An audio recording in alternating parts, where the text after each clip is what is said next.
రాజ్యాంగం పట్ల అంబేద్కర్ వ్యాఖ్యలను ప్రస్తావించిన మంత్రి నారా లోకేష్ 5 ఏళ్ల పాటు విధ్వంసం చేసిన వాళ్ళు కూటమి ప్రభుత్వం ఏం చేసిందని ప్రశ్నిస్తున్నారు.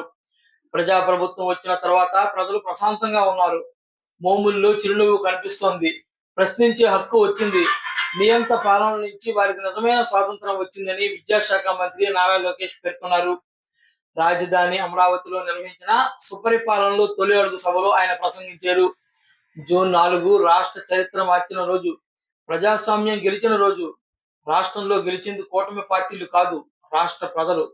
94% స్ట్రైక్ రేటుతో 175 స్థానాలకు 164 స్థానాలు కూటమి కైవసం చేస్తుంది. రాజ్యాంగం ఎంత గొప్పదైనా దాన్ని అమలు చేసేది చెడ్డవారైతే మాత్రం చెడ్డ ఫలితాలే వస్తాయని అంబేద్కర్ చెప్పారు. గత ప్రభుత్వ విధ్వంస పాలన ఇలాగే సాగింది. 10 లక్షల కోట్లు అప్పు చేసి ఆంధ్రప్రదేశ్ ను అప్పుల ప్రదేశ్ గా మార్చేశారని జగన్ ను ఉద్దేశించి లోకేష్ విమర్శించారు. పేదలకు చేయూతివ్వడమే కూటమి ప్రభుత్వం యొక్క లక్ష్యమని పేర్కొన్నారు. 5 ఏళ్లు రాష్ట్ర విధ్వంసం చేసిన వారు ఈరోజు ప్రజా ప్రభుత్వం ఏం చేసిందని ప్రశ్నిస్తారు. వాళ్ళని సూటిగా కొన్ని సమాధానాలు చెప్పదలుచుకున్నా. ప్రభుత్వం వచ్చిన తర్వాత ప్రజలు ఈరోజు ప్రశాంతంగా ఉంటున్నారు.